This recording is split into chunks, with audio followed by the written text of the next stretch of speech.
परिचय। क्या आप जादू में विश्वास करते हैं?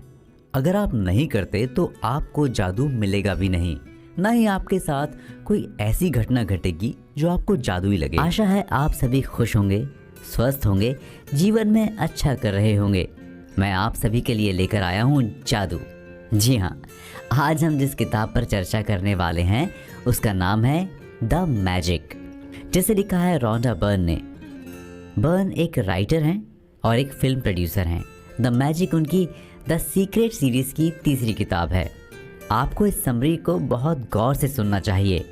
इसे सुनने के बाद अगर इसकी बताई गई बातों को अपने जीवन में लागू करते हैं तो आपको खुद की ज़िंदगी में एक जादुई एहसास होगा। आपको अभी तक जो चीज़ें मुश्किल लग रही थीं वे आसानी से अपने आप होती चली जाएंगी। आप महसूस करेंगे कि अपने जीवन में मिलने वाली सफलता की तरफ आप तेज़ी से खिंचे चले जा रहे हैं। जी हाँ, आपका अपने आसपास की चीज़ों को देखने का नज़रिया बदल जाएगा। उनके बारे में आपकी सोच बदल जाएगी। इस किताब का जादू यही है, जो आप सोचते हैं या आप जितना बड़ा सोचेंगे आपके साथ उतना बड़ा जादू होता चला जाएगा। इस समरी को सुनने के बाद आपको ये भी पता चल जाएगा कि जो जादू आपके पास आने वाले थे उन्हें आपने खुद रोक रखा था। जब हम बच्चे होते थे तो हमें हर नई दिखने वाली चीज़ जादू लगती थी। रंग बिरंगी तितलियाँ, फूल, पत्थर, नदियाँ आदि सभी हमें जादू जैसे लगते थे। हम इन सब चीज़ों को देखकर खुश होते थे। फिर हम जैसे जैसे बड़े होते हैं हम अपनी ज़िंदगी के दायरे को कम करते चले जाते हैं। हमारी खुशियाँ कम होने लगती हैं और फिर हमें जादू जैसा लगना बंद हो जाता है। हम अपने हर दिन की परेशानियों में उलझते चले जाते हैं। 2000 साल से भी ज़्यादा समय से पहले कुछ रहस्यमय शब्दों को धार्मिक ग्रंथों में छिपा दिया गया था। तब से लेकर आज तक उन शब्दों के बारे में जिसने भी पढ़ा या जाना उसमें से ज़्यादातर ने उनका गलत मतलब निकाला। अतीत में कुछ चुनिंदा लोगों ने उन शब्दों का सही अर्थ जाना। तब उन्हें पता चला वे मात्र शब्द ही नहीं, एक पहेली हैं। जब आप एक बार इस पहेली को सुलझा लेते हैं तो आपको इस रहस्य का असली मतलब समझ आ जाता है। कभी कभी एक शब्द उस पूरी पहेली का अर्थ ही बदल देता है। इस किताब में भी एक ऐसे ही शब्द के रहस्य को बताया गया है। वो शब्द है ग्रैटिट्यूड, यानी कृतज्ञता या एहसानमंद होना। हम इस एक शब्द के बारे में आगे अच्छे से चर्चा करेंगे।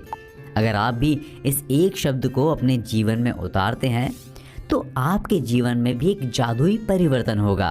फिर आपको लगेगा कि आप एक नई दुनिया में प्रवेश कर रहे हैं। द मैजिक में राइटर रोंडा बर्न ने इस किताब की कथा वस्तु ही इस एक शब्द के आसपास बुनी है। इस किताब में आगे हम अपने 28 दिनों के एक जादुई सफ़र पर निकलेंगे। ये जादुई सफ़र आपका जीवन पूरी तरह से बदल देगा। मुश्किल दिखने वाली चीज़ें आसान लगने लगेंगी।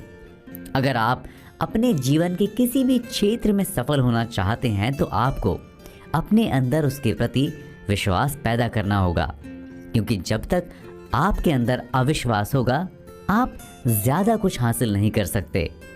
हमेशा अपने दिमाग में पॉजिटिव सोच को ही प्रवेश करने दें। नेगेटिव सोच आपके हर काम में बाधा बनती है। यह आपको संकुचित दायरे में बांध कर रखती है, आपको बड़ा नहीं सोचने देती। और जब तक आप बड़ा नहीं सोचेंगे आपको सफलता प्राप्त नहीं होगी। बस आप एक निराश जिंदगी जीते चले जाएंगे। स्वयं का और जिंदगी में प्राप्त की हुई चीज़ों के मूल्यों को आंकें। हर सफल इंसान अपने जीवन और उसमें मिली चीज़ों का आकलन करता है, क्योंकि आपकी सफलता आपकी सोच पर टिकी होती है। इसलिए आप अपनी सोच का दायरा बढ़ाएं। अच्छे लोगों को सुनने की आदत डालें। आजकल बहुत से लोग तो सिर्फ सुनने का स्वांग रचते हैं। उनको लगता है कि आप कब बोलना बंद करें और वे अपनी बात को कहना शुरू करें। उन लोगों के साथ उठे बैठें जिनसे आप कुछ सीख सकते हैं। सीखने की इच्छा को कभी भी खत्म ना होने दें। आपकी सफलता, असफलता, आशा, निराशा, जय, पराजय सब कुछ आपकी सोच पर निर्भर है। आप जितना बड़ा सोचेंगे आपके साथ उतना बड़ा जादू होता चला जाएगा। दोस्तों, रॉन्डा बर्न ने अपनी किताब द मैजिक में कुछ ऐसे ही सीक्रेट्स और अभ्यास बताए हैं जिनकी मदद से हम अपनी ज़िंदगी को जादुई तरीके से बदल सकते हैं। इस किताब का जादू आपकी ज़िंदगी को पूरी तरह से बदल देगा। बस आपको 28 दिन में 28 अभ्यास करने होंगे। वे 28 अभ्यास इस किताब में बताए गए हैं। आशा है आप इस जादुई सफ़र पर चलने के लिए तैयार होंगे। आप इस सफ़र में जो भी जानेंगे वो आपके लिए अद्भुत होगा और आप उसे आसानी से कर सकते हैं। तो चलिए द मैजिक की शुरुआत करते हैं।